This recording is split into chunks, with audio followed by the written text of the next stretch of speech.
This is the Five Starr Podcast.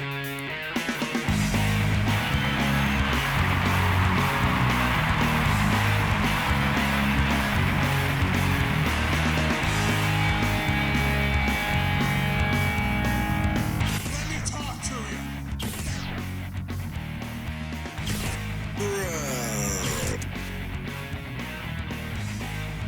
This is such good shit.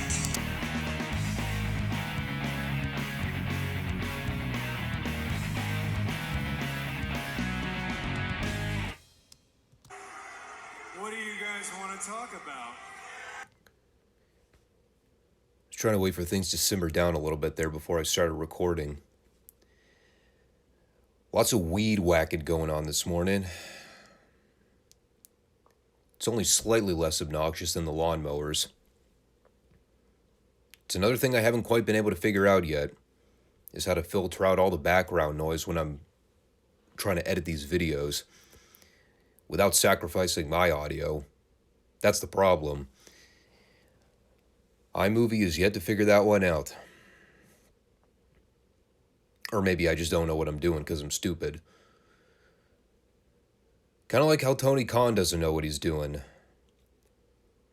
More so, it's him and whoever is coming up with the formats for these Dynamite shows. Good Lord. But we can talk about that shortly. If you're checking out the show for the first time, you know what you can do to help support the channel. You can also find us on Rumble. I'm on that platform Mondays and Fridays here on the FSWR channel to talk about the good, bad, and ugly of modern and classic pro wrestling, both of which we'll discuss today because there's plenty of good and bad to be had. But I guess we can start with Dynamite, since that's what apparently the cool kids are into these days. Pfft. I don't know how. It's not a good show. I guess if you're into being spoon-fed a bunch of indie-looking dog crap, yeah, you might enjoy it. But I purely watch for the train wreck element and to point out all the obvious flaws that nobody else wants to address. The big one I'll kind of touch on at the end of the Dynamite report.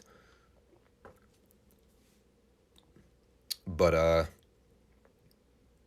guess we got to talk about this horrible show then. Hell of a follow-up from Blood and Guts, guys. What'd they spend, like a total of 25 seconds recapping that thing? After almost an hour of nothing but non-stop, incessant outlaw bullshit? And they devote less than a minute of television time to recapping that match? Why am I surprised? Because after all, I mean, they got to cram in 147 other things on this show. So Lord knows they were going to have time to reflect on AEW's version of War Games. Remember when that gimmick match used to actually mean something? Remember when guys used to come out of that match selling the effects for weeks? Christ almighty, we're living it in real time recapping these Crockett shows on the Superstation. Nikita's out there in a goddamn neck brace selling the injury weeks after the match.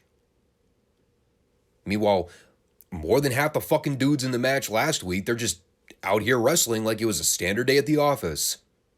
Like nothing ever happened. And if you think I'm joking, stay tuned. Because I've got a lot to say. Before we get there, I've got to do my weekly tirade about my complete and utter loathing for the company mascot. I'm still boycotting his matches. Nothing's changed there. This week it was funny, though. All of a sudden, after like 3.5 years of running this sinking Titanic, Tony Khan woke up one day and finally learned the first step of how to properly get new guys over. You're trying to establish new talent, so you give him a video package or a highlight reel to let the audience know who the guy is, what his background is, where he trained, whether he's a face or a heel, his motives, his goals, you know, basic things.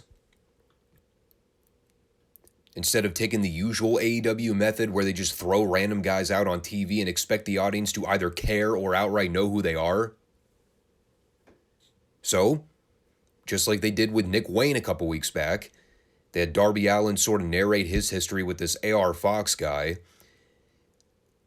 A name that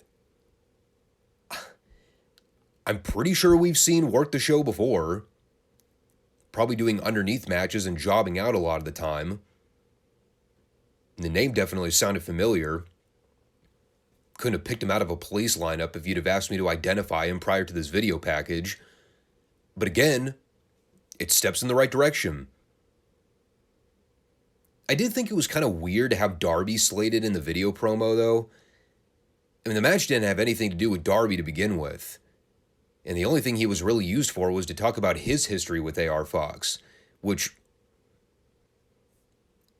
I mean, if the match was Darby and AR Fox teaming up to wrestle two other guys, okay, I could see where Darby would fit in the equation. But he just seemed really out of place here doing the narration. Now, we found out it led to something later on, but before all the angles they shot later on, it was just odd. Small nitpicky thing, but I mean, I'm not going to go too into the weeds about it because, again, I like that they actually spent a few seconds to explain who AR Fox is and why we should care. Now, that doesn't mean I do, but progress. I consider that progress. The only problem is that A, he's wrestling the company mascot, and his matches are jokes to begin with, and B, the fucking guy lost clean. So what was the point? All that hype and fanfare literally to just feed the guy to the most overpushed, overrated sack of snake feces on the roster. Fuck that noise. And by the way, again, not to harp on this for too long, I've already said my piece on the Orange Cassidy thing. The idea that Tony Khan's infatuation with this clown has lasted as long as it has is laughable in and of itself. I mean, it's worse than a porn addiction at this point. We've already confirmed this guy's not a needle mover. In fact, he usually runs people off in spades because everybody's sick of the fucking act by this point. It's like a Beta Bucks match. You see one, you pretty much seen them all. It's stale, there's no variety, and the people have seen just about everything there is to see. But above all that, those are just surface level problems. Let's talk about the key issue. Why the fuck does this guy get so much time for his matches? I mean, we're talking 15 to 20 minutes at the bare minimum most weeks. That's the reason people are tuning out. It's not like they're getting 5 minutes of a bad Orange Cassidy match every week. We're getting like double that time. That's double the amount of suck on virtually every Wednesday show. Why would anybody in their right mind stick around to watch that?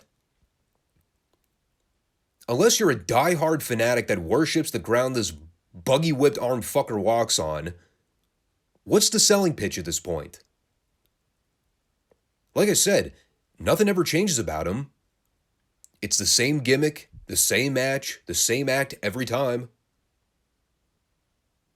What am I missing? And it goes way too long. Now, it makes the show shorter for me because that's usually 20 minutes less that I have to watch every week. But seriously.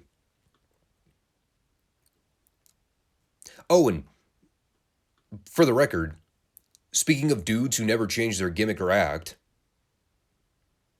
so a couple things happened after the match, all of which made no sense and was the pure definition of crash TV booking. First, AR Fox turned heel on the mascot and left him laying.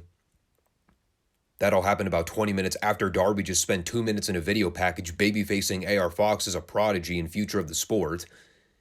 Now, less than an hour later, AR Fox is just a dick now. Sure. Whatever. I mean, I've seen some pretty abrupt heel swerves in my time, but this one might be a record, if I'm being honest. I can probably count on one hand the amount of underneath guys that I've seen turn heel after a big hype package or one TV loss. AR Fox is now among the top of that list. Well, so actually, I think I answered my own question from earlier. Why Darby was in that video putting over Fox and talking about how great he is. Well, turns out Darby really didn't know him too well after all. So I guess those guys are going to feud. I mean, it only makes sense. The other thing that happened is Jiffy Lube associate Moxley coming out to kill Cassidy for some unknown reason. Never mind him completely no-selling all the bodily damage he may have suffered in that double cage match last week. Getting dropped on boards with nails, getting bloodied and maimed till Kingdom Come. No, a week later, he's fine. He's out there doing the Moxley thing, being an unprofessional dick. For the record, no. I do not have any desire to see Jon Moxley versus the company mascot. Hell will freeze over before I ever subject myself to that kind of torture. That is a dimension of hell that even Satan himself would never enter. Jon Moxley versus Orange Cassidy. You fucking kidding me? I also learned a couple segments later that in addition to Mox, the rest of the Blackpool Combat cucks aren't too much better at their jobs. Claudio's still a background player that means absolutely nothing. Flat Will Yuta's about as useful as tits on a boar hog. And Bryan Danielson's injured, so he's not even part of the equation right now. Doesn't change my opinion that he's been anchored down by this group since day one.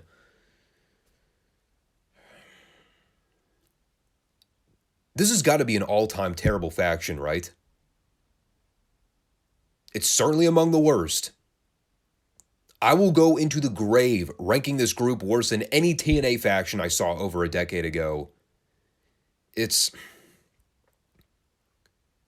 mean, the Flock was pretty fucking bad. But at least Raven could cut a halfway decent promo whenever he was motivated. I'd have to run down my laundry list of all-time bad factions, but consider the BCC among the all-time terrible ones.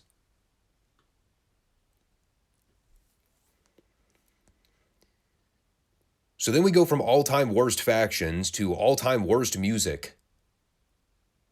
This Beethoven 5 Symphony for Jungle Boy. It ain't flying. It didn't fly when I heard the opening 2 measures of Movement 1 last week. It didn't work hearing it again this week.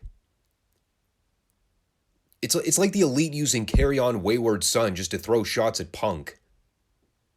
They probably thought it was a cute idea, but the song's garbage, and it's a garbage song to use in the context of pro wrestling music.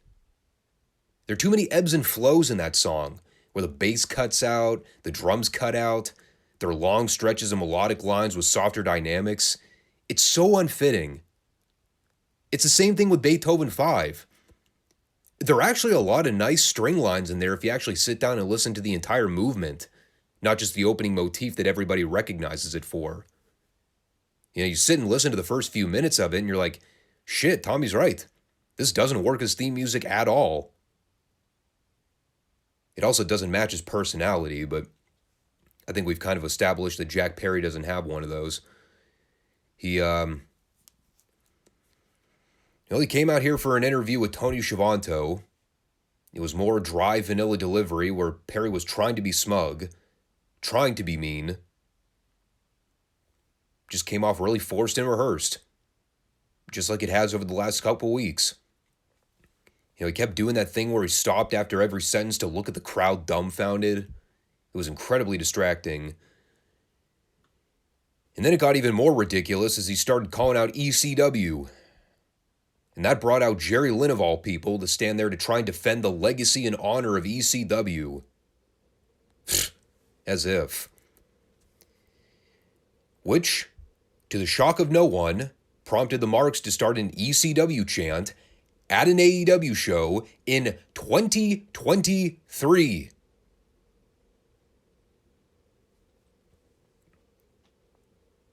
The jokes write themselves a lot of times, don't they?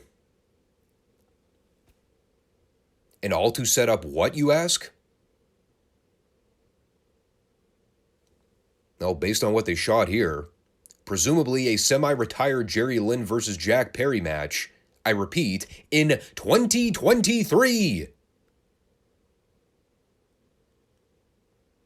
Although I think it'll just end up leading to some kind of angle where Hook makes his return and attacks Jungle Jackass or something. I highly doubt they're going to put Jerry Lynn in a match, but I'm not going to put anything past AEW. I mean, we saw what they did with Sabu with that pay-per-view about a month or so back. So, who knows? The segment sucked. Although I did take one thing away from it. When Jerry Lynn said, quote, ECW was responsible for laying the groundwork for the new generation.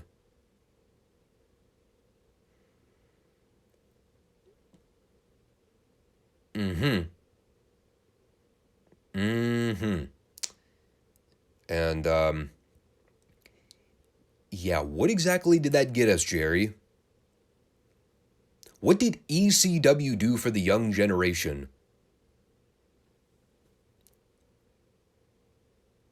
Well, for starters, they brought us AEW about 25 years later. Look where that's gotten us. It also brought us Blood and Guts, where I got to see guys bump and roll around in fake glass and shove workshop tools up each other's assholes for 45 plus minutes.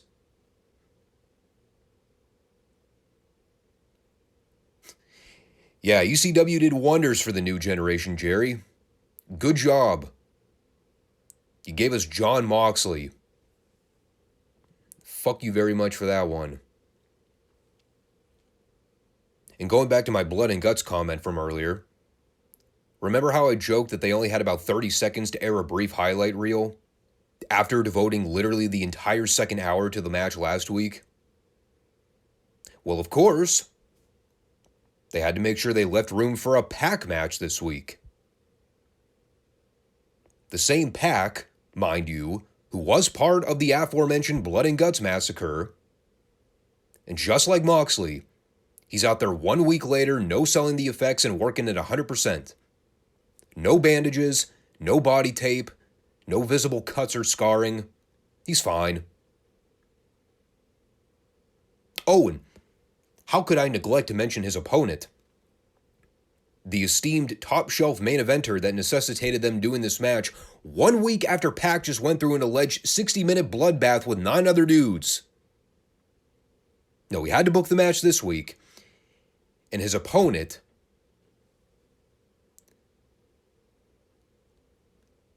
Gravity. And I know what you're thinking. Oh, Tommy, you're such a jokester. Gravity. That's a good one. If only I were joking. Yeah, they may have outdone themselves on the outlaw job guy scale this time. Someone watched that Chris Jericho match with Commander the other week and said, no, we can do better. We can find a job guy under a mask who is significantly more outlaw and more generic than Commander. And thus we got Gravity. And who is Gravity? I don't know. Just a generic small indie guy under a mask. It's like they took the Shockmaster's helmet, clashed it with the Lasertron mask that Hector wore on those NWA Crockett shows, and then just stuck some generic white guy with long hair under the mask. And that's Gravity.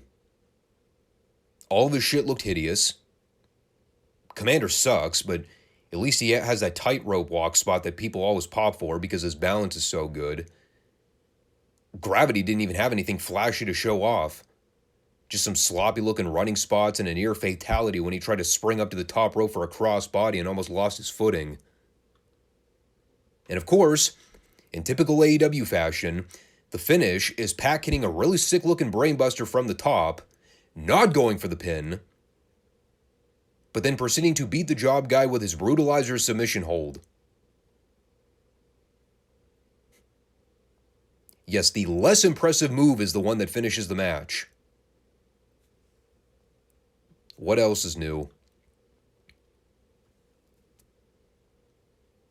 And that was pretty much all there was to it. The one segment on the show where you would think an afterbirth was needed. Nope. They just move on. So what was the point of the match? I don't know. Beats the hell out of me. I guess because they wanted Pac to win a TV match. And I'm sure that'll be the last we see of him for another 9 months until Tony thinks of something else to do with him. So then we finally got something worth paying attention to. Adam Cole and MJF are in the back with Renee, and they're hyping up the title match this Saturday with FTR on Collision. MJF doing a great Dax impersonation and mocking him for being the family man. I also enjoyed the pot shot of Cash for rocking the mullet look in 2023. I mean, to be fair, it's hard for me to want to criticize FTR because they're like one of the best parts of AEW for me a lot of the time. But yeah, the Cash mullet thing, it's got to go. It worked for one period in the business, and those days are long gone. But the more important matter here was the back and forth banter with Cole and MJF. Again, they're running with the notion that Cole has slowly grown to like and appreciate MJF for having his back and being a good friend. You know, they shot all the vignettes where they're hanging out and doing the bro session stuff. And MJF selling it like he's slowly warmed up to Cole. That remains to be seen. But they're definitely planting the idea in everybody's head that Cole genuinely likes Max as a friend. But the other wrinkle they've got thrown in there right now is everything going on with Roddy.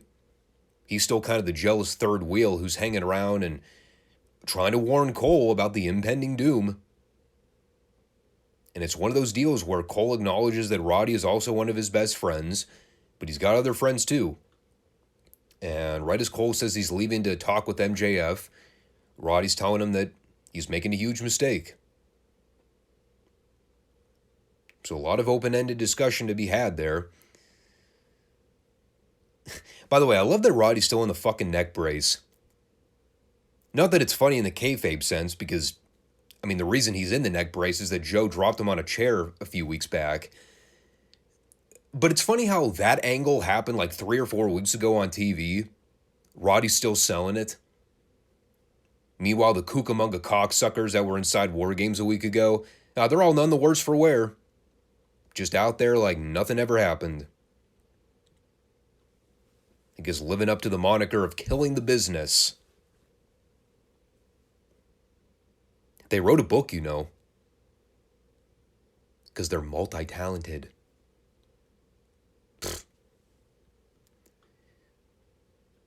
Anyway, I don't have much to add beyond that.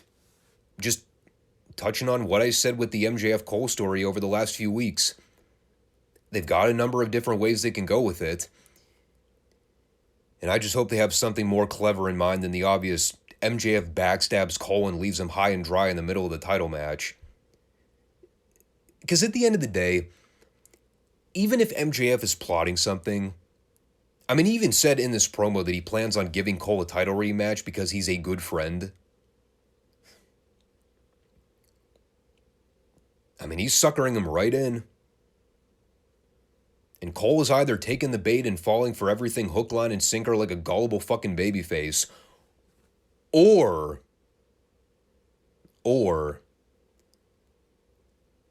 Adam Cole is playing one of the best games of 4D chess I've ever seen.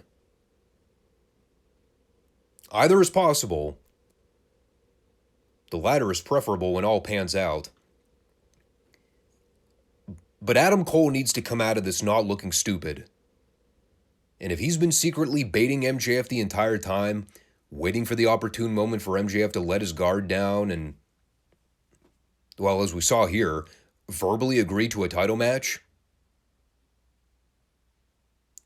is genius on Adam Cole's part. The other way around with MJF turning on Cole is just way too predictable and simple, and not for the better if I'm being blunt. So hopefully we get a good outcome. But I'm looking forward to the title match on Saturday. And the other thing too, don't roll Roddy out from the conversation just yet. He's still hanging around in the periphery while this all goes down. He might play an important role in this story once we see how things pan out on Saturday. And I also liked FTR's promo. We got to hear their side of things. It's just kind of a nuts and bolts Dax and Cash promo. Dax, I think, is more comfortable on the mic, so his promo was a lot more natural sounding. But their main point was essentially MJF can mock tag team wrestling with dance routines and gimmicks all he wants, but Saturday night ain't going to be no dance routine. No dog and pony show. It's going to be cut and dry, pro wrestling. Actually, I think he said it's going to be a fight, because that's the tagline of Collision. It's a good night for a fight. And the unfortunate thing for Adam Cole is that he's kind of just in the way. He's an innocent bystander in this whole deal. FTR acknowledged that they like Cole. He's a good guy, but he's in the line of fire. And that's the way it is. Now, Dax did drop the word shit here, which they bleeped out. I did like, though, in his southern delivery, making sure to apologize because his baby girl was watching live, that he shouldn't have sworn in front of her. To which I comically noted, does Dax watch this show every week? There's people cursing and motherfucking dudes on hot open mics every week on this show. Have you ever heard Jon Moxley do a promo? That dude is unfiltered. But, yeah, good stuff here, too. They're definitely getting me amped to see what happens on Collision. That is the must-see television show right now. Hate to say it. The AEW diehards are not going to like hearing that, but it's the fact of the matter, people. Collision is the show that they're actually building stuff to. It's the one show where you're genuinely interested to see what happens next. Dynamite is not the same. Why else do you think they're doing this title match on Saturday? But, again, they're leaving a lot of cliffhangers and a lot of open-ended questions, and it's good. Just as long as there are no fucking breakdances in the middle of the match for no discernible reason. This could be another match of the year candidate. We'll see. Maybe MJF can redeem himself from that horrible skit he was involved with the other week with Cole and whoever the other two were, Garcia and Guevara. Just try not to talk about it, though. So from there, the show pretty much went off a cliff in a hurry. Not that we were really climaxing to anything beforehand. But at the top of the hour, we got this Darby Allin Swerve Strickland match. Rematch. Of sorts. And remember that Darby match we reviewed on Collision where he was in there teaming with Punk? And his shit actually kind of made sense in the context of what was going on? Well, this wasn't one of them. This was Dynamite Darby in full effect. He goes from wrestling on Saturday with veterans like Punk and Christian. Now he's here on Dynamite doing the modern-style indie match. And boy, it showed. It's all the usual things I bitch and moan about with regular Dynamite TV matches. They go out to the floor and brawl forever. The ref just stands around and lets it happen. At one point, Darby just hits a random code breaker on the floor, and they just kept doing shit like 3 seconds later. I think Swerve actually cut him off, so he totally no-sold it. And they come back from break with both guys going into pinfall trades, ultimately leading to a spot where I actually thought somebody died on impact. Darby goes to give Swerve a suicide dive through the ropes and legitimately came down and landed right on the back of his neck. Of course, he's there laying unmoving seconds later, so I just presumed the guy was dead. But of course, the announcers are sitting there playing it off like, oh nah, he's fine. Darby does that shit all the time. He'll live. Yeah, just keep testing that theory. Keep running that gauntlet. See what happens. So they're in there doing shit for a while. It's one high-risk indie move after another. And the whole thing comes to a head when Darby gives Swerve a flipping stunner deal off the top rope. And then for some reason, they decided to do a precarious and unprofessional-looking spot where Swerve gave Darby a DVD off the turnbuckle post onto the ring apron. And I'm not doing it justice in my description, but trust me when I say, I legitimately thought they were going to have to stop the match just to make sure Darby was moving. With the way he kind of folded and buckled over. Dude. I mean, go back and watch the replay. Swerve dropped the guy neck and spine first off the side of the ring apron. He just dropped him. There was no way to brace for impact. There was no way to protect him. Swerve just let go and let gravity take its course.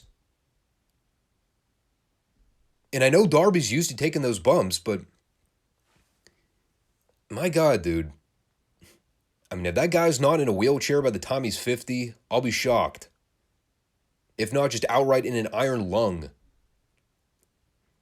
All for a spot, mind you, and this is what pissed me off the most.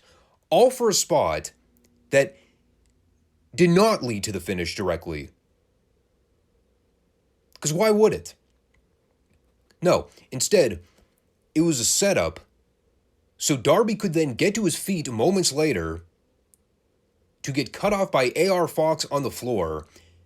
That way, while Nick Wayne was over in the other corner fighting with Prince Nana, Swerve could take advantage, hit Darby with the JL driver, and pin him.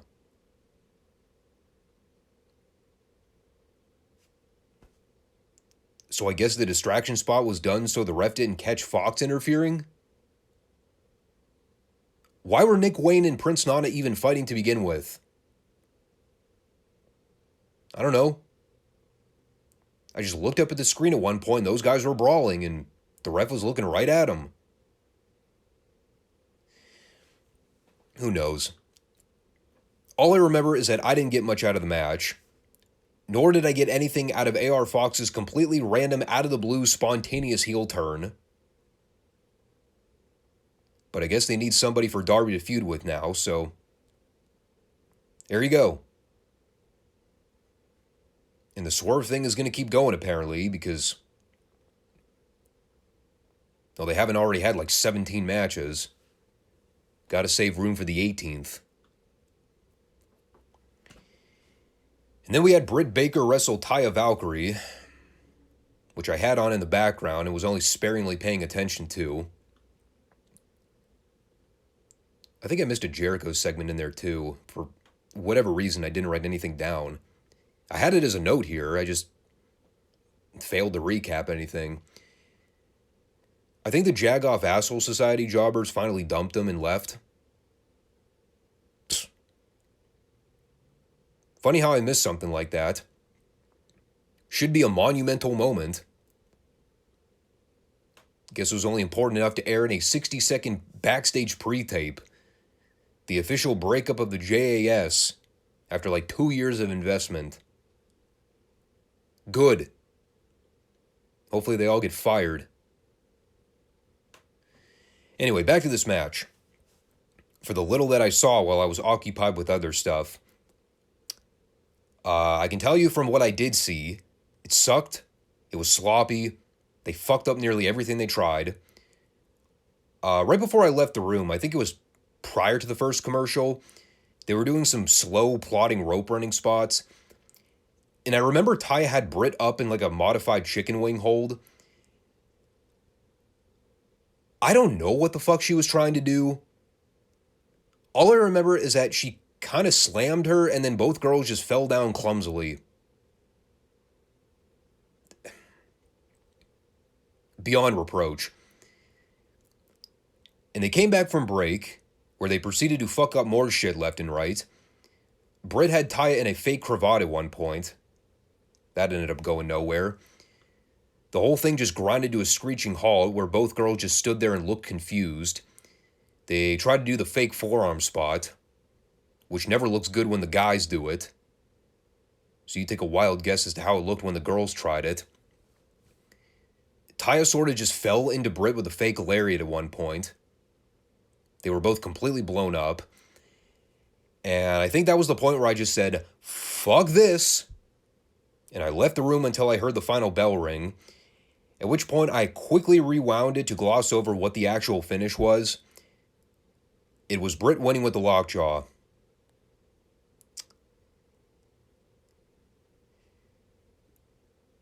Yeah.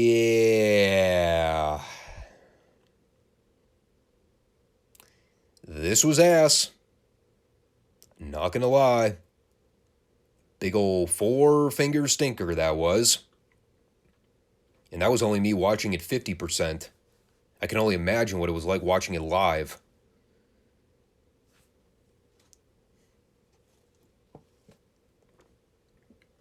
You know, not to get on Britt's case. I know she was having a bad night here, as was Taya, but I mainly want to focus on Britt for a second here, because a thought hit me while I was watching this. Has there ever been a more recent case of a modern wrestler that's actually regressed more than Britt Baker has in the last 3 years? Dude. She's not only getting worse, she's getting progressively worse at a rapid ratio. It's almost incredible. She was never a good wrestler to begin with, but I remember her being at least mildly competent at one point. I don't know what happened, but her matches have followed a trend of getting worse and worse with each passing month. I don't know if they're just not having her work as many dates, if she's just given up trying, or what the hell's going on. Maybe she's injured? I mean, I'm trying to give her the benefit of the doubt here because something's clearly going on. But man, this is like the Steve Mongo McMichael effect. Every time I watch her, the worse she gets. You know, and I've already kind of been burnt out on her for a long time. This is not helping the case. And Taya, dude, she's just as guilty. Whatever in the fuck people were raving about when they said this girl was any good, I need to know what kind of LSD you were on when you were watching her. I mean, I know she wrestled for Impact at one point. That's probably why people thought she was good, because look at the talent pool she was surrounded with. Maybe she was good in Impact. I don't know. I think I've seen her work a couple matches when I was watching those NWA shows. I might have to go back. I mean, she seemed remotely okay then. But, ooh. Seriously, how many matches have we seen this chick have where she's dropped the ball now? What was that horrible match she had with Jade months back? Just abhorrently bad. She's another case. The more I watch her, the worse she gets. Yeah, I'm not going to beat a dead horse here again. I've already said everything there is to say about my opinion of the girls' division in AEW. Or just my overall opinion on girls' wrestling, period. This might piss off some people, but I'm going to say it anyway. It really is starting to become a thing where I'm actually kind of starting to resent the idea of women's wrestling in 2023. Because it's not just an AEW problem, it's an overall problem. WWE, when I was watching the NWA shows, same issue there. It's just being force-fed down my throat at a rapid pace, to the point where even boycotting it isn't enough. And the problem, as so often the case, where 99% of it's bad, and then the other 1%, you get the rare Bianca Belair versus Io Sky match on a live WWE special in front of a hot crowd, and they somehow manage to find their chemistry and make some magic happen. But it's so few and far between, man. It really is. But AEW is a different matter entirely, because I cannot recall them having one single good women's match worth talking about. In the entire 3.5-year history of this company's existence, not one women's match has stood out above the pack. No, I think the one that people most reflect on is the match that Britt had with Thunder Rosa, where they just went out there and basically had a garbage hardcore match with weapons. And that's not wrestling. I don't care what anybody says. It's lazy booking. Even the girls in AEW that have come across that I've actually liked, the Thunder Rosas, the Serena Deebs, the Mercedes Martinez of the world. First of all, where the fuck are those girls? Second off, even their matches haven't really been anything to write home about. Thunder Rosa hasn't been seen in ages. Serena's gone. I mean, she was having okay to passable girls matches when she was around, but at least Serena can work. She can do some of the basics. Mercedes, same thing. What are we left with now? The Outcasts? And whatever hand-select group of underneath girls they manage to dig up in a given week. It's not working. This formula of booking one girls match per week, I don't care. It's bad. It drags the show down. Worse than it already is. Think about it this way. Okay, without looking it up, if I were to ask you point blank, who is the world champion of this division right now? Would you be able to tell me? Without having to look up the information on the internet? Without going to their roster page? I can't remember who the goddamn champion is. That's how little it's mattered. Saraya's been a total waste of investment. Ruby No-Go's overrated as fuck. I have no idea why people still like her. I never thought she was any good. Chris Statlander? She's another girl that's totally fallen off the map. Didn't she just make her comeback to TV recently?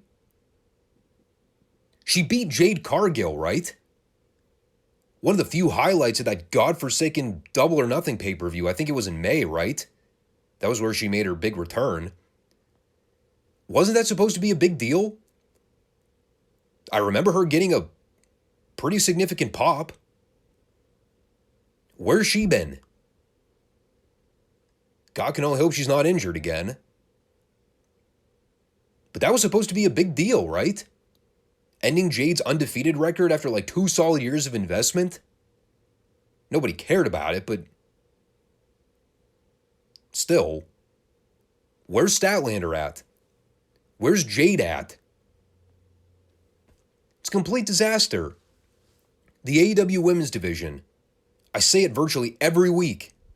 And Tony has done no favors in fixing the problem. The division is no better now than it was in 2019. I don't care what anybody says.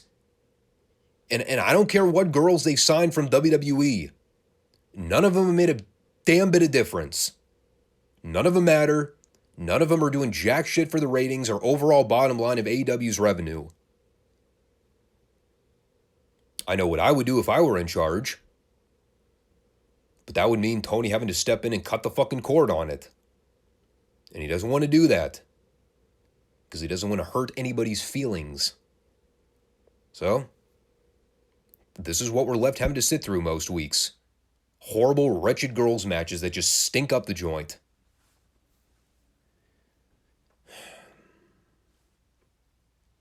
That and the main event, which as I look back, it's honestly hard to tell which is worse. And, you know, there's a lot I could say about it. A three-way tag clusterfuck with Moxley and Claudio versus the Lucha Fucks versus the Best Friends. With Chucky Cheddar's Finster and Trent Beretta. Speaking of Tony needing to cut the cord on overstayed acts. Really? That was your main event you booked? Was that just coded language for we're tapping out, we're not trying on this one? What is there to say about it? Okay, first off, ask yourself this question. What did you expect the match to be?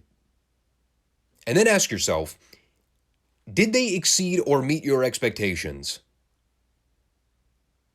I knew what it was going to be. Garbage. Almost 15 minutes from bell to bell for this fiasco.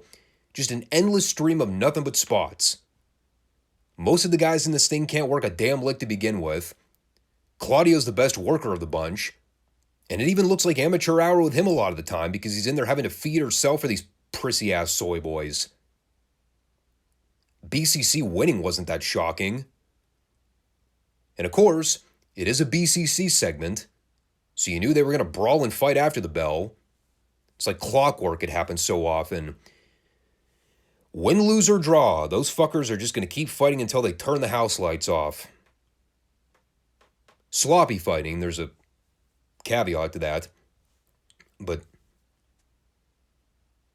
I don't know what else I can say. I mean, I had already mentally checked out by the time we got to this point in the show anyway. So, of course, by the time they threw the graphic up and we were getting ready to bring out everybody for the entrances, I'd already given up. I don't really have a vested interest in anything going on with any of these 6 guys right now. So it was easy enough for me to just say, screw it. I'm done. So, the finish was Claudio winning. And that's when I saw everybody fight after the bell, too. So, I just had enough and turned off the show. I don't even see what it led to, and I don't care. It's a disaster every week. And I know that's sort of the joy in reviewing these shows. The fact that each show brings you a level of suck that you never thought was achievable. One by one, they always manage to suck even harder than the week prior. God, eventually we're going to get to a point where Tony's going to have to bring Russo on board as an agent just to even test the theory that things could possibly get worse. Could it possibly be more insufferable? That's the real marker. And again, keep in mind, there's a Wembley show coming up in 4 weeks. Nothing's been announced for the card yet. Can't even really argue they've started building to the card. Meanwhile, the show is one goofball segment after another with indie outlaw dorks that never should have been booked on national cable television to begin with. They've got a chance to sell one of the biggest cards they could ever advertise. They're about to set a record gate for their company. In Wembley. Last I checked, what was it, like 45,000 tickets sold for this thing? And again, that's even without any matches announced. That's just purely by the name brand only. They've had, what, 2 or 3 months to advertise a big show? To build up one of their all-time biggest cards? They've done none of it. No, we're about a month or so out from the show, and on this very program, their main event was a best friends match. I got to see Pac versus Gravity, a horrible women's match, and, you know, pretty much all the usual stuff I come to expect with AEW. This is how they're building excitement for Allin. Yeah. But don't worry. Everything's under control. Tony's got a plan. It's a plan that involves a lot of graphs and grids and charts in numbers. He hasn't really found his niche as a competent booker yet, but he's got those stats down packed.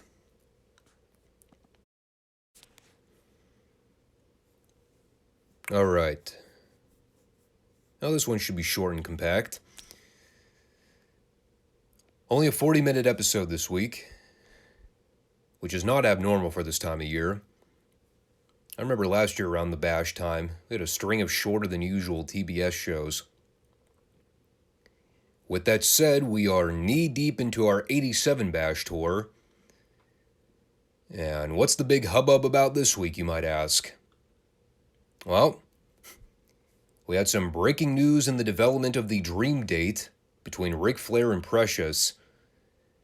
It's been all quiet on the Western Front. David Crockett's been trying to get a breakdown of what exactly happened between those two. What's the inside scoop? Which is some rather interesting journalism, if I do say so myself. I'm fascinated by the riveting questions that David Crockett may have asked about the Flair-Precious Dream Date. How hard did they fuck? Was it an all-nighter? Did Flair use the mannequin? Were there threesomes involved? A lot of kinkiness going on.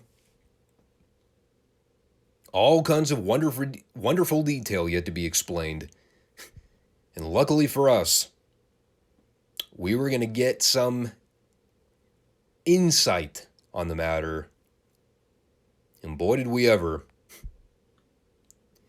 Before we get to that all-time classic, we kickstart things with Lex Luger coming out for a promo, sporting his muscle-fit pink polo with the popped collar. Yeah. Someone should have sat Luger down before he went out there and said, Lex, the popped collar look was never in style. It's always looked tacky. Fold your collar over before you go out there. You'll look less like a tool. But no one clued him in, unfortunately. So he went out there to talk, and all I could focus on was the collar. I wanted to reach through the TV monitor and fold it over so badly, just to help a brother out.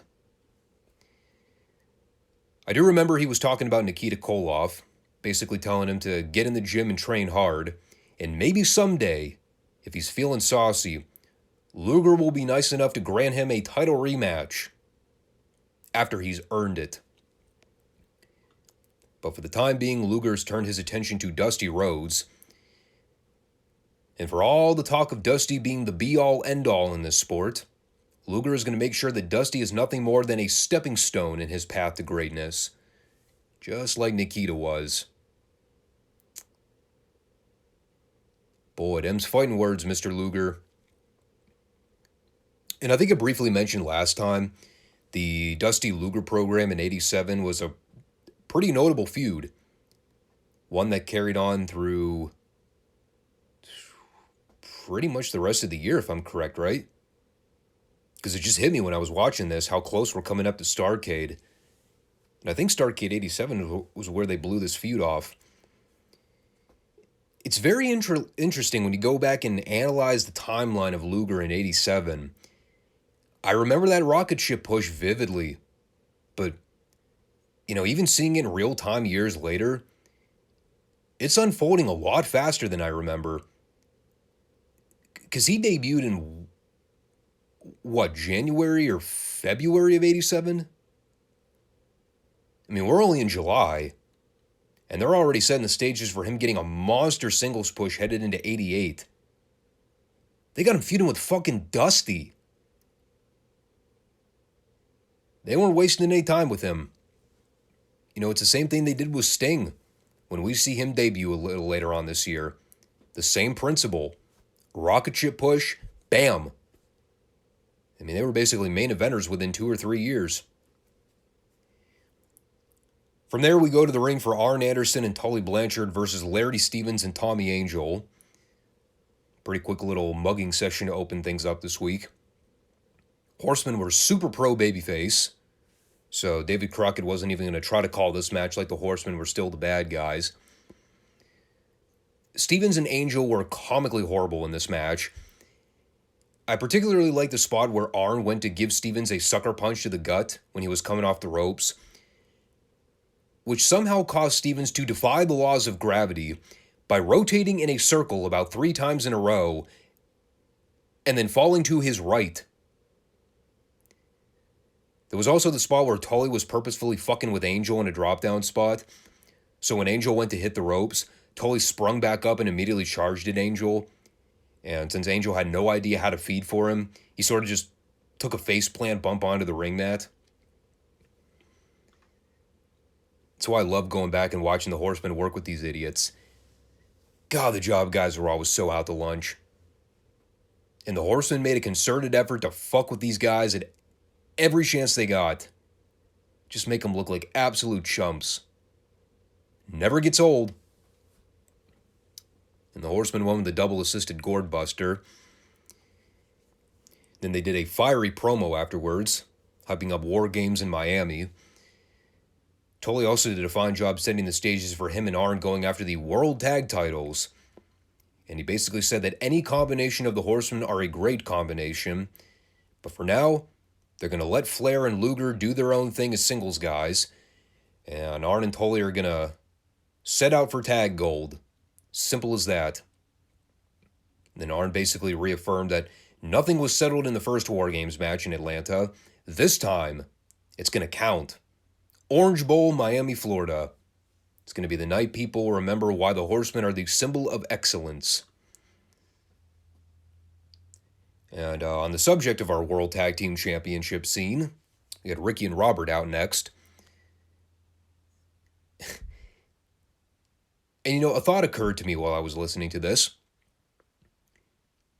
I've been reviewing these Crockett shows for well over a year now. To this day, I don't think that I've actually tried to type a Robert Gibson promo out verbatim.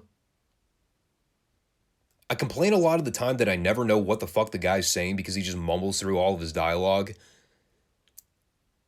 But I decided to do a little experiment this week, just for shits and giggles.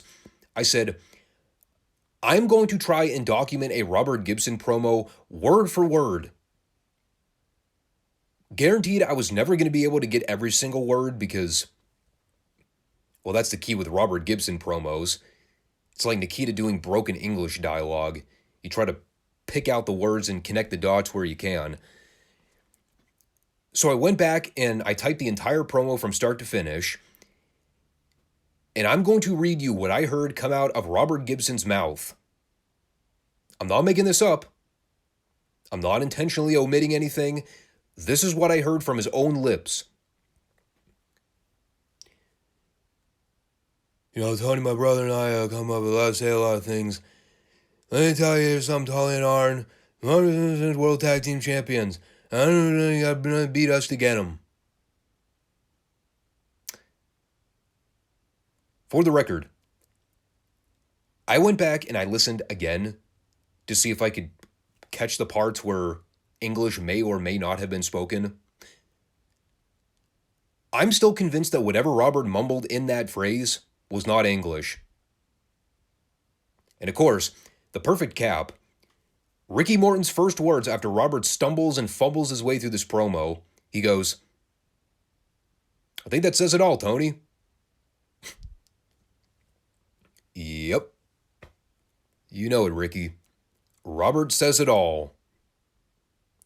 Every time words are spewed from his face hole, it's about as lucid as getting directions from a deaf guy. So then we go back to the ring for Barry Windham versus Allin Martin. And you ready for this? You ready for my meticulous breakdown of this match? Barry did a million arm drags, a couple drop kicks, one with a lariat.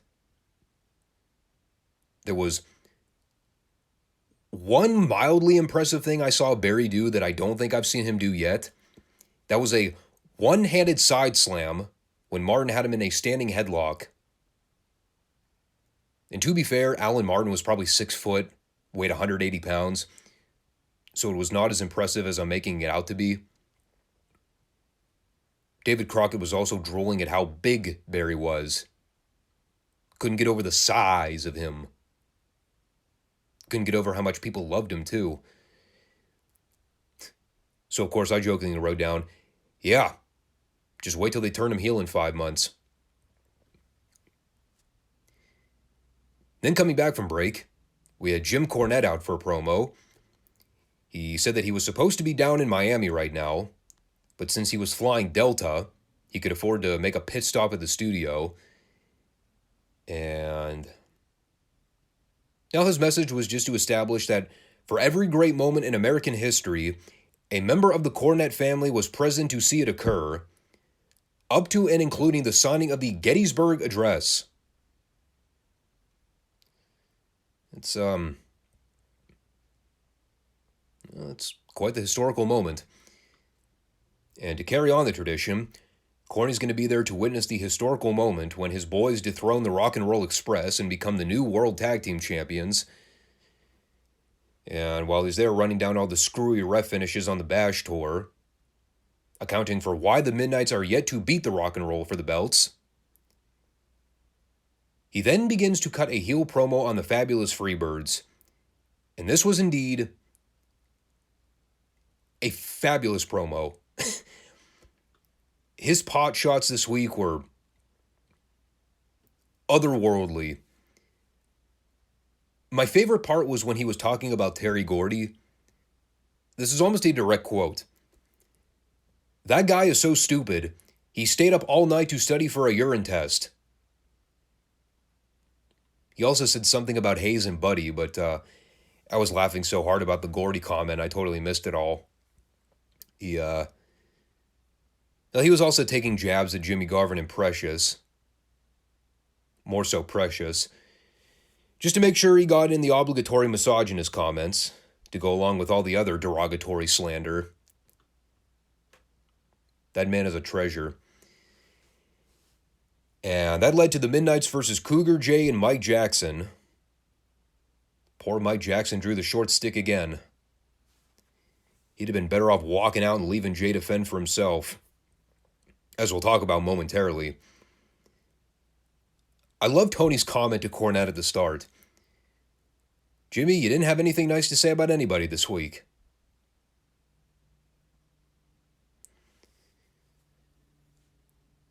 Astute observations from Tony Schiavone. What will we ever do without that guy?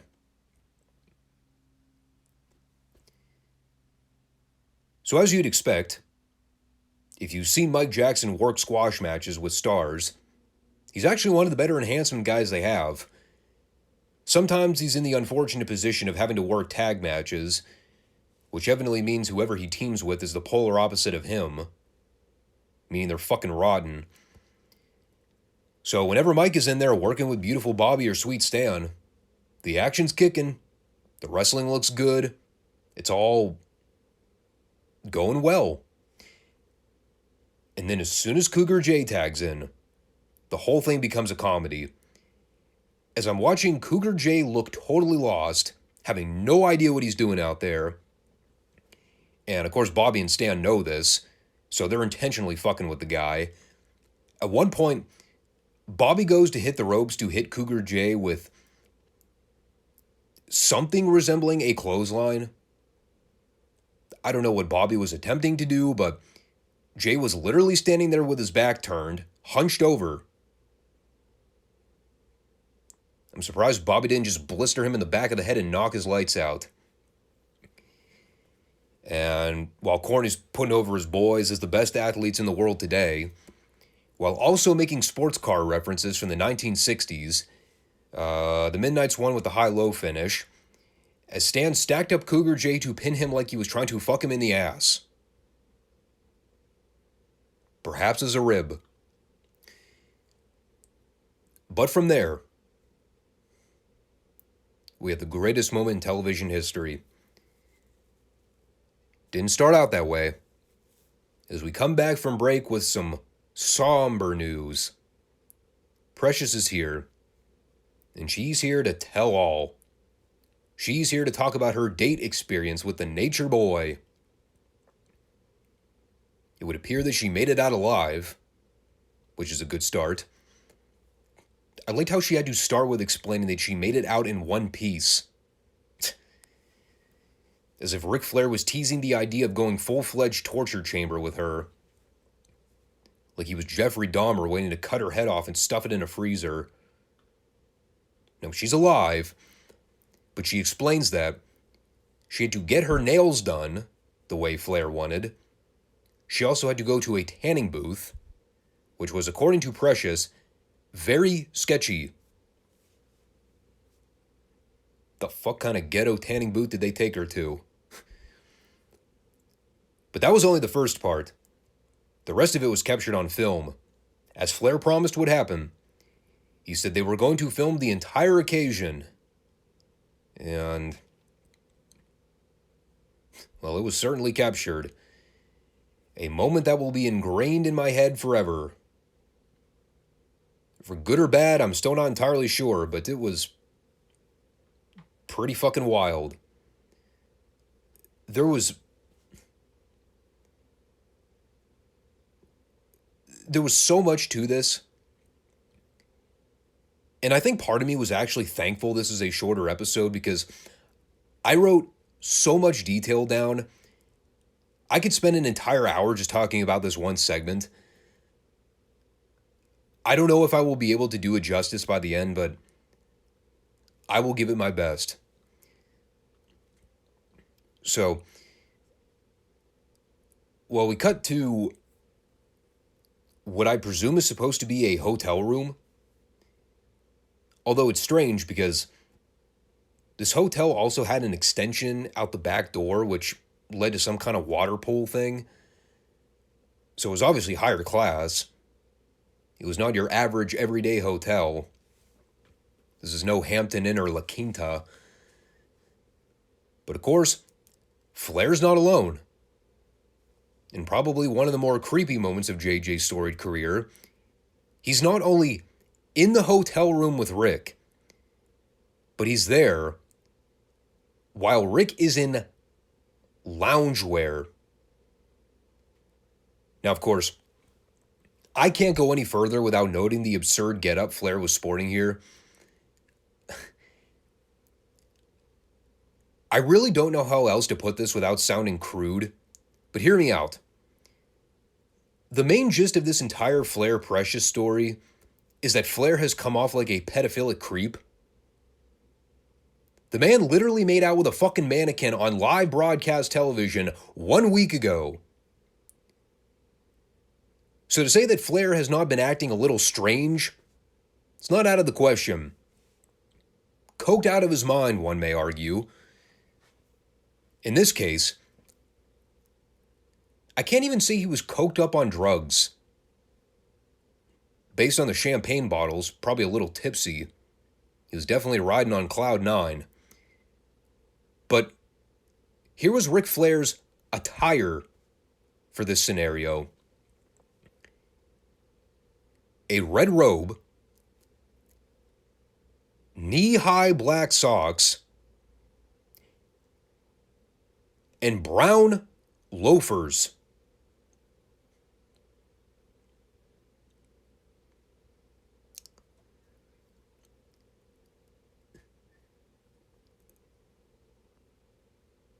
There's a lot I could say,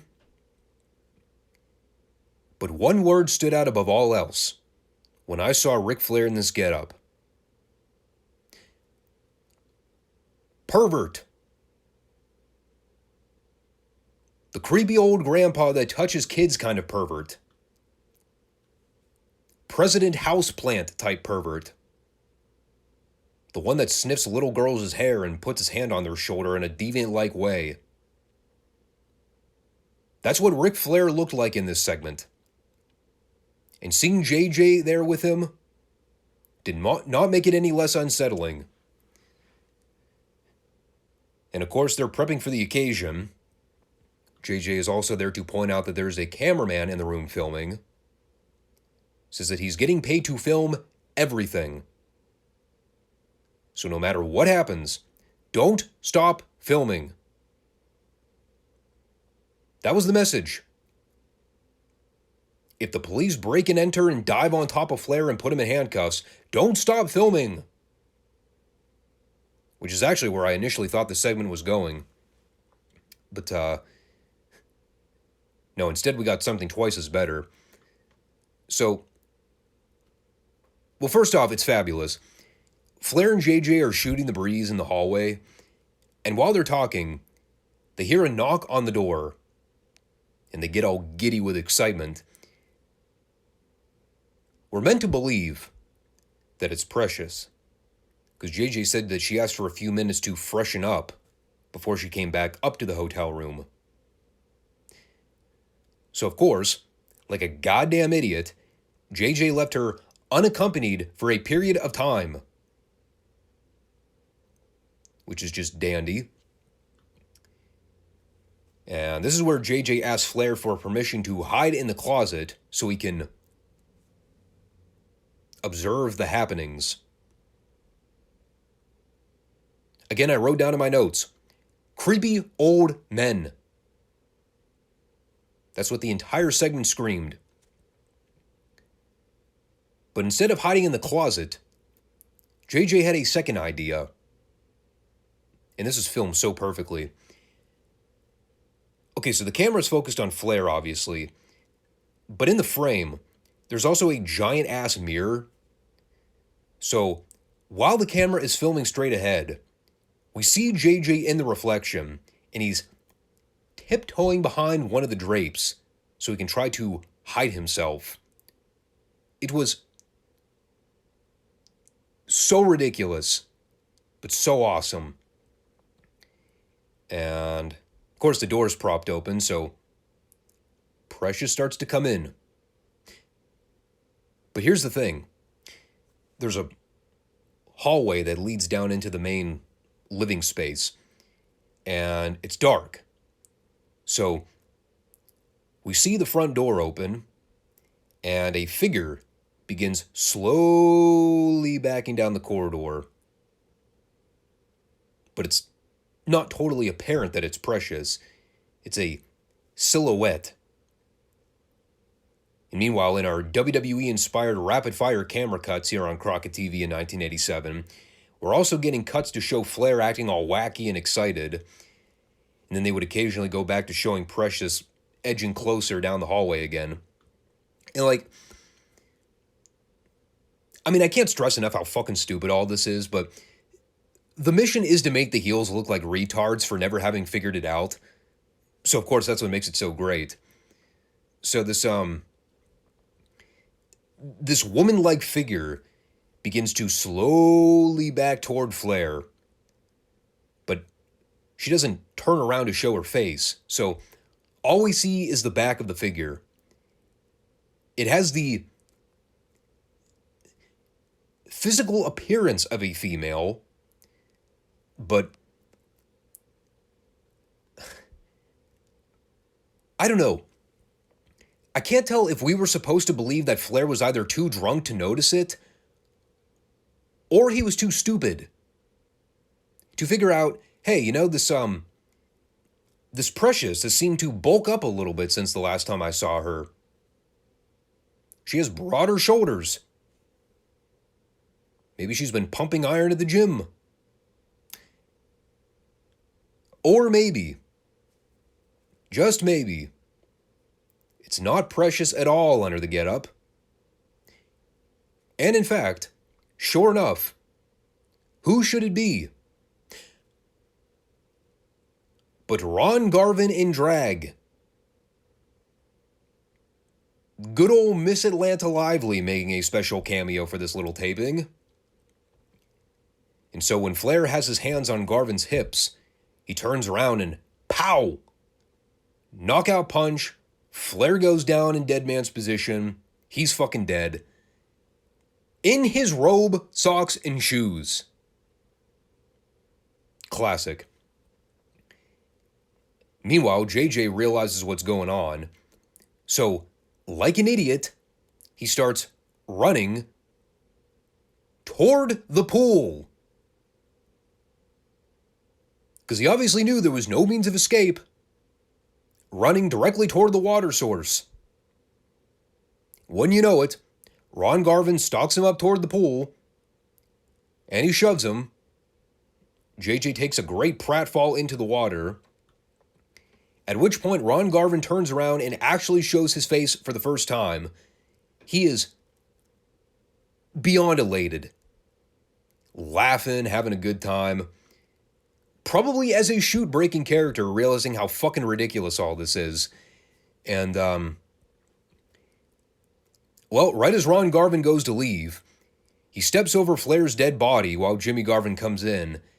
And, Jimmy actually grabs the camera from the guy that they hired to film everything, I guess as evidence, just to make sure that they had this moment captured and archived for all eternity. Not just to play it on the Superstation to make a mockery of everything, but so that when the WWE Network was invented 20-something years later, they'd be able to save this for the video library, knowing millions of people would be around to watch it. Boy, were they ahead of their time. This is quite the moment. I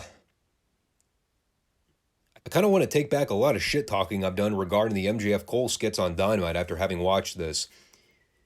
I think the only reason I still crap on those skits are that they're still yet to acknowledge why they have a cameraman filming them around everywhere. JJ at least took 3 seconds to explain it here. How you judge something like this is kind of dependent on how much you're willing to suspend your disbelief. Did the heels look like jackasses by the end? Check. Did the babyfaces get their revenge? Check. Did it leave you with some breathtaking memories that you'll never forget? Check. So by that logic, it was great. As was the follow-up with at the studio with JJ. Here he comes with his chest all puffed out, thinking he's pulled the fast one on everybody. He hands Tony an injunction from a judge that declared the video footage of Flair's date will not be aired today. To which Tony just goes, dude, it's too late. We've already showed the film. And of course, JJ is totally taken aback by all this.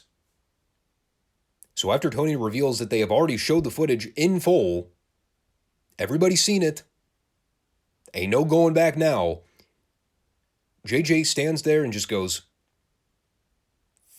fuck. And of course he's going off on who authorized this tape to be cleared. He has no idea how he's supposed to explain that to Flair or the judge. But, well, he promises that it's not the last they've heard about this injunction. They're going to take extra legal matters into their hands to get this problem resolved. And Tony Schiavone, in perfect Tony delivery, right as JJ walks off camera, he just goes, whoops. All right, let's go back to the ring. Fantastic. I wish I could applaud. But at this point, I have officially declared this the single greatest series of segments in Crockett history. Everybody was great in their roles. If you remove the creepy nature of everything and just try to watch it in a vacuum, and now we've got something lingering in the videotape story because Tony indicated that JJ already authorized the footage to be shown. That's why they already aired it.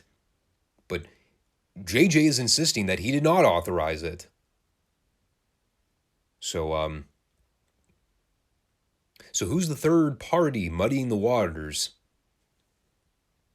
Perhaps we will find out in due time. And unfortunately, we had about another 10 minutes of TV time to kill. So they basically dished out a bunch of void filler. The Rock and Roll Express wrestled Terry Jones and Keith Steinman, the highlight of which was hearing David Crockett just totally break down laughing at the video footage we just saw. He couldn't contain himself. Here's everything I wrote down. Keith Steinman looks like a fatter version of Terry Gordy if he grew his hair out, stopped tanning, and lost muscle mass. Ricky and Robert won with a double drop kick. I look forward to burying Steinman on future TV episodes when I'm a little more motivated. Then we had a Nikita Koloff promo where he was calling out Luger, lecturing him on what makes a champion in the business. And, well, I really don't know what his point was. I think he was mainly trying to preach that it's about heart and courage that makes a champion, not the fancy suits and the sunglasses and the cocky attitude. Okay. It was in broken English, so I could only get so much out of it. That was followed with a Paul Jones-Ivan Koloff promo, and it appears, as of this point, it's just the two of them. Rick Rude's gone, Raging Bull's gone, Vladimir Pietrov's gone. It was weird, though. Paul Jones mentioned Pietrov in this promo. Something about him and Ivan going after the International Tag Team Championships, which I believe are still held by the Road Warriors. Another case of AEW syndrome where everybody in this company has to have a fucking belt. But as far as the Pietrov story goes, I don't think that ever leads to anything. I'm suspicious because he was nowhere to be seen on this TV episode. And, I have no idea what Ivan said. The Russians are ready to wrestle the Road Warriors in Baltimore. That's all I got out of it. And then for our main event, the greatest rib of all time, Ron Garvin versus Art Pritz. And much like the rock and roll match I mentioned a minute ago, my notes are short and brief. Pritz goes to shove Garvin. This man immediately learned his lesson. Garvin knocked him out with a right hand less than 5 seconds later. I was actually kind of disappointed. Maybe Ronnie was in a good mood. Because if anyone else did that to him on any other show, getting into a shoving match with him, Garvin would have spent the next 10 minutes twisting that motherfucker into a pretzel. But I guess they were pressed for time this week, so the bludgeoning could not go for too long. Art Pritz, he got lucky. And that left just enough time for a great closing angle with the Garvins and Flair. We're at ringside with Jimmy and Ronnie, and they're openly making fun of what happened to Rick, saying that he started this whole charade, and if he can't handle the taste of his own medicine, then he should never have opened that can of worms. And, Ronnie being sure to point out that he's embarrassed Ric Flair on more than one occasion. For the last year, he's talked about having Flair's number. And the issue does not end until one of the Garvins walks away as the new World Heavyweight Champion. Again, more of that seed planting for later on. So, well, again, they're happy about the scenario. They got one over on the Horsemen. So, yay, baby faces. So they walk off. And right as David and Tony are pitching to close things out, here come JJ and Flair to bitch up a storm. JJ's talking about how he's been billed $12,000 from an agency for the 2 stolen video films, the ones that were aired on today's television program. And he's going to get to the bottom of figuring out who it was that stole the footage. Because apparently he has not figured it out yet.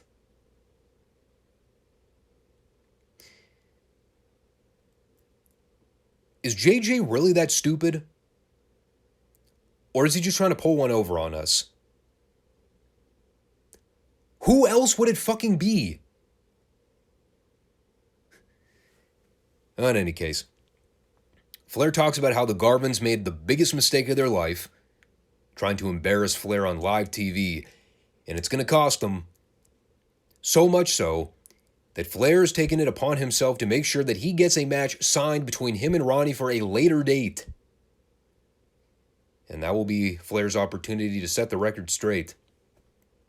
It is on like Donkey Kong, to coin a phrase from a previous wrestling commentator. who I believe is no longer active in the wrestling business. But I'll let you all guess that one. Anyway, this is a brilliant program. 40 minutes, but a lot of stuff they packed in there. The Angle with Flair and the Garvins. Enough said. And you know, again, it's one of those things that may not be for everybody, but I certainly think it's a legendary TV moment. In the annals of wrestling history, it's one that I would happily show to any casual fan that really doesn't know a whole lot about the business. Because really, if you think about it, there was a lot that happened in that video, but not a whole lot needs to be explained.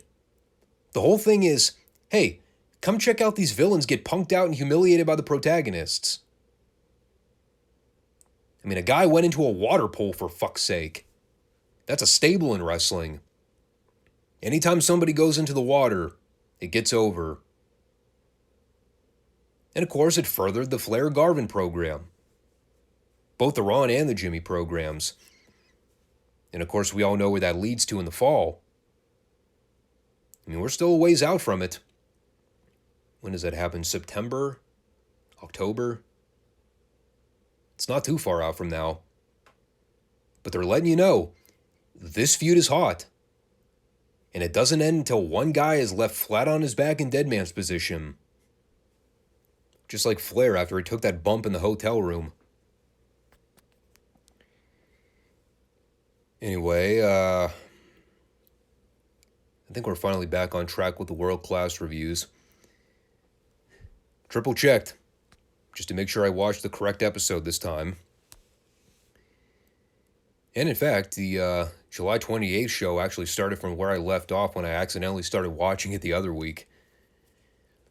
I only got about 2 minutes in before I stopped and realized, wait a sec, I'm watching the wrong fucking episode. It was actually funny this week because the feed started right with the encore presentation of the Bad Street USA match with the Freebirds and the Von Erichs. And I think that was taped at Fort Worth back in like late June. In any case, it was funny because the feed cut in right as the brawl was starting. And I always forget the guy's name that does the ring intros for the Fort Worth shows. It's not Mark Lorenz. It's the other guy. But it's great. All 6 guys in there are beating the shit out of each other. It's chaos and pandemonium. Broncos ducking for cover.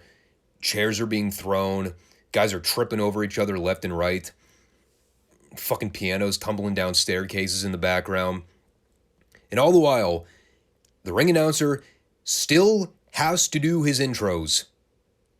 Ladies and gentlemen, this is a 6-man anything goes Bad Street USA match for the World 6-Man titles. I'm like, dude, fuck the ring intros. We're past that. They've already started fighting. Just shut up. And, well, it is important to note, this would have been the second Bad Street USA match for the titles.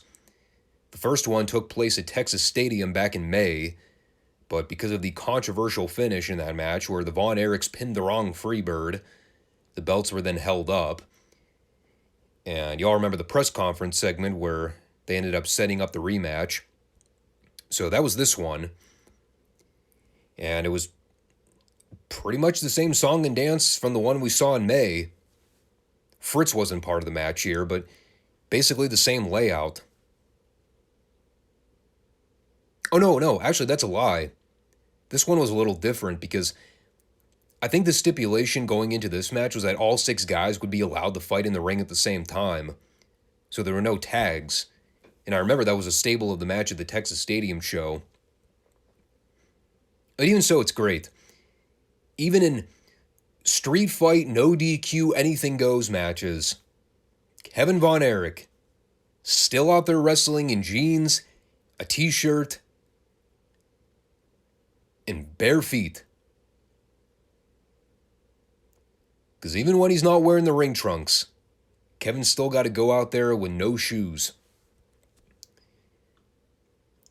And I'd be lying to you if I said that I wrote down a lot of stuff that happened here. If you've watched those AEW Anarchy in the Arena matches where it's just random shit happening everywhere, rapid fire camera cuts every 3 seconds, it's basically what this match was in a nutshell. Only difference is this match didn't go half that time, and this one actually had heat. They just beat each other up with leather belts and cowboy boots for a lot of it. Kevin got juice, which is probably the most notable part of the match, because that's when the Freebirds were in there doing the 3-on-1 mugging.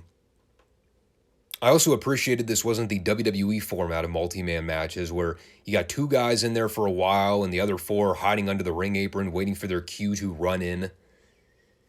For the most part, everybody was in the ring at the same time, which gave it a better wild environment feel. And the whole thing came to a head when Killer Khan interfered at the very end. He did something to Kevin. I presume he either chopped him or put the spike on him. It's like the only 2 moves Khan knows how to do.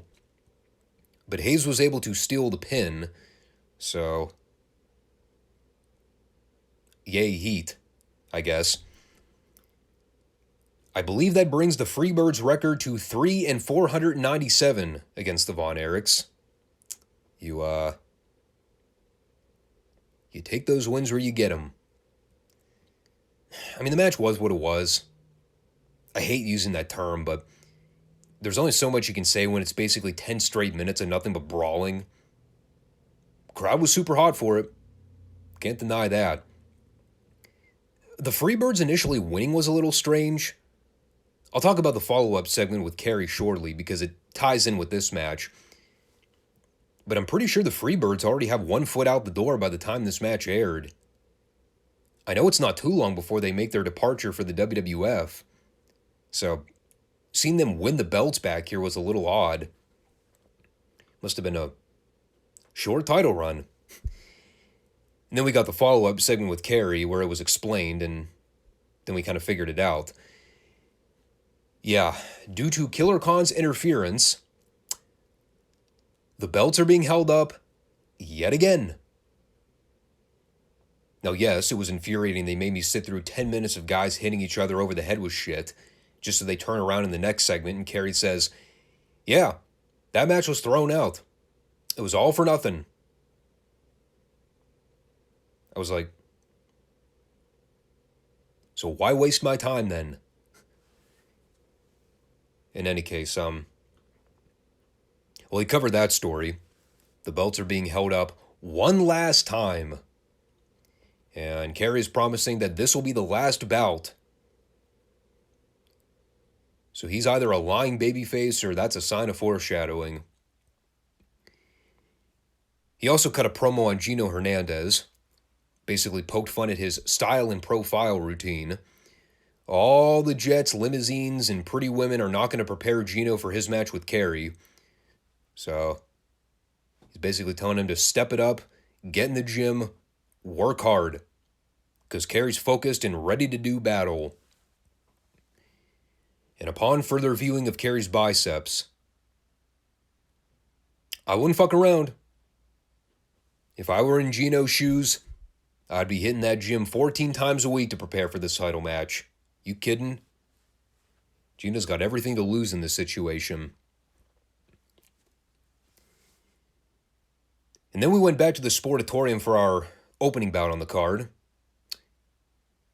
And here's everything I wrote down. Not even ribbing. I had absolutely no patience for bullshit this week. The Missing Link versus Rick McCord. Fucking sucked. Missing Link sucks. And fuck whoever booked this match. So Ken Mantell, in other words.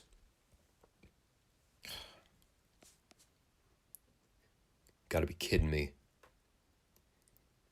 15 minutes into the program, after all that Freebirds Von Erich story development, and they're going to try to get me to sit through a Missing Link squash.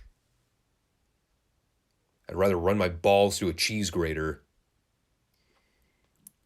So the next match was the Iceman versus Wild Bill Irwin. Yes, for those wondering, this feud with the Iceman and Skandar Akbar is still going on. It has officially gone on longer than the Freebirds Von Erich feud, minus the level of excitement and match quality. And to be honest, this one didn't do any favors in raising the quality of the matches in this feud. And I'll say this. Small tangent here, but hear me out for a minute. Classic wrestling gets a pretty bad reputation from a lot of younger fans. All the kids that grew up watching the fast-paced style of pro wrestling, the athletic performers that were quick on their feet and did a lot of flashy offense. It's one of those things where the more I go back and watch some of these classic tapes, especially territory footage, it's hard for me to disagree with some of those people. And I'm one of those old-timers that tends to think most young wrestling fans don't know what the hell they're talking about.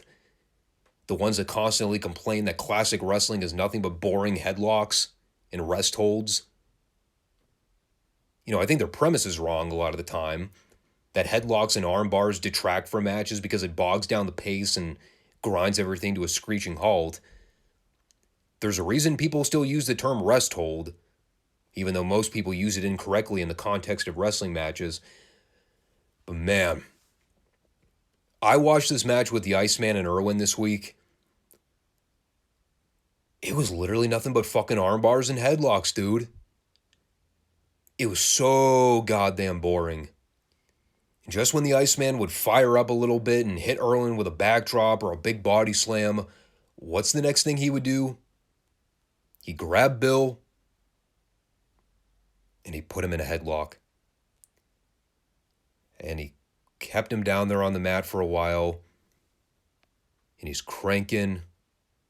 And he's cranking. And he's working that headlock. And he's working it some more. And then maybe they do some kind of drop down, tackle, hip toss spot to bring up the energy for a minute. And then they go right back to the headlock. I think I understand why young fans don't have patience for this kind of stuff. It's like they were actively trying to keep this match in first gear. There was no progression. The whole thing just stalled in first gear the entire time. Probably up until like the last minute when they finally started to pick up the pace a little bit. I think the other thing that did it for me was the fact that this match went like 13 minutes. Again, another case where I guess we were just ignoring the time limit. Usually world-class matches have a 10-minute time limit, but we've seen a couple matches recently where they've gone well over that time period. So, basically, I had to sit around for 12 minutes and watch the most boring match of all time just to get 60 seconds of the Iceman firing up to make his comeback at the end, throwing some jabs and drop kicks before finally putting Irwin away with the hip attack. I mean, if they'd have cut like 10 minutes of this thing and just kept it to 3 minutes, would have been fine. But instead, I had to spend 80% of this thing watching both guys lay there on the ring mat in stationary holds. I was about ready to shit myself on purpose so I didn't have to watch the rest of it. They also had a quick afterbirth with Bug Zumhoff and Scott Irwin getting into it, while the Iceman and Bill Irwin were finishing off where they started. I mean, the post was probably where the fans were the liveliest. They didn't give a shit about the Iceman and Bill Irwin doing wrestling moves, but damn it all, when that final bell rang and all four guys were in there throwing haymakers, that's when the people woke up and said, "Whoa, interesting stuff happening now. We should all pay attention to it." Kind of like the main event this week. Kerry Von Erich versus Gino Hernandez. The people sure paid attention to this. I believe non-title, even though Gino is currently the American and Texas heavyweight title holder. But here's the real question. Did Gino heed Kerry's advice? Did he say his prayers, eat his vitamins, and train extra hard in the gym to prepare for this mega main event showdown? No. He certainly lost the pose down challenge. Kerry still has him beat in the genetics department, even if Gino was more of the personality. It wasn't a perfect match from beginning to end, but it was the one match on the card that actually had energy to it. They weren't both laying on the mat in headlocks for 20 minutes. There was a really bad botch spot where Kerry just totally fucked up an arm drag reversal, to the point where they both just kind of stumbled over each other and fell down. And of course, Gino, the professional, made sure to cover for it by claiming that Kerry pulled his hair. That man is a legend. And then upon realizing they both screwed it up, what do? Well, after Gino yells at the ref for the hair pull charade, both guys just start throwing punches. They said, no, the wrestling thing didn't work, so let's just start throwing fists. See what happens. But it's one of those great match layouts where Gino's doing everything in his power to gain the leverage, trying to stay in control. Kerry's right there to fire back or counter something. And there's Gino begging off or cowering in the corner, trying to get Bronco to back him off. But at the same time, they still kind of sold the idea that both men were equally matched. I like the spots where both men would try similar offensive moves and take each other down at the same time. Duplicate headbutts, drop kicks, etc. And eventually Gino's able to cut off Kerry to get the heat, making sure to strike a bicep pose, just to be a dick. They did a nice little stalking sequence where Gino threw Kerry out to the floor and kept trying to prevent him from getting back in the ring. Little cat and mouse thing there. I actually always liked that spot in wrestling. I'm surprised we don't see it more often today. Jesus Christ, with the amount of floor brawling guys do, you'd think someone would have come up with that spot. And, they end up building to the awesome finish where Gino sidesteps Kerry, so he accidentally bumps David Manning.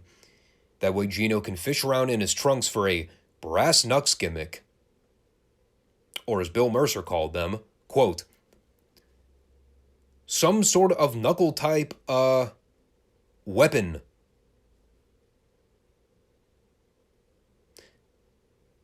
Good. Very good, Bill. Could have just outright called it a gimmick, and I think we'd have all been fine with it. But no, it's a knuckle type of weapon. Write that one down. Good classic key finish. Gino bonks Kerry with the knucks, sells it like he's dead. Gino falls on top for the 3 count. Also making sure to conceal the gimmick in his trunks so that David was not suspicious. Because we all know world-class refs don't have a problem reversing decisions if they catch the heels cheating. So Gino was make sure to hide the evidence. Very good main event. Crowd was super into it. It sucks that I basically had to sit through a half hour of shite just to get to one good match in the main event, but that's sort of the world-class tradition a lot of the times. Once in a blue moon you'll get a prelim opener, that's a lot of fun. But it was a great way to continue the Von Erich Gino story. Definitely looking forward to seeing how that unfolds. Again, though, the show was all about the final match. You could pretty much skip everything else, and you really aren't missing a damn thing. Maybe for historical reference, you'd want to go back and check out the encore with the Freebirds and the Von Erichs, just to catch up to speed with the development of the 6-man belts. But, you're really not missing a whole lot. Another week goes by, though. No sign of Jimmy Garvin or Stella Mae French. I'm wondering what's going on there. That one's been put on the back burner. Maybe that's why these shows have bogged down significantly. We're missing our Stella Mae French fix. We need more of her beating up Jimmy Garvin every week on TV. I don't know. That sort of seems like dressing up a wound. And I said it before. World Class is obviously in a lull period right now. they got the Geno development, which is coming along smoothly, but then there's the rest of the card, which is just blech. It's hit and miss a lot of weeks. I'm glad I got back on track with everything because the last couple of weeks were a bit of a mess. Me skipping out on wrong episodes and having to go back and watch the previous week just to stay up to date. But even so, and I even talked about it last week, really didn't miss a whole lot. But I am trying to stay consistent with the timeline. Because when so much of the shit is pre-taped and aired weeks later, it's hard to keep track of it all.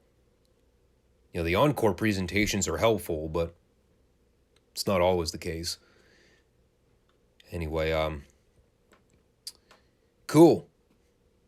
So as we wind things down for this one, just stay posted for the Monday podcast where we got Retro Raw, we've got SmackDown, and AEW Collision.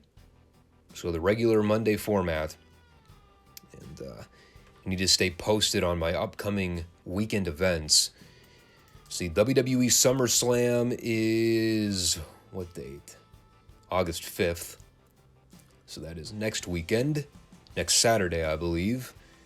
The Wembley show is not until the end of August, so we got plenty of time there. I think that's the only big upcoming event. So, yeah. Hopefully SmackDown does a good job in building up enthusiasm for that SummerSlam card. Well, thanks for watching, everybody. And catch you guys all on the flip side. Take care. Peace.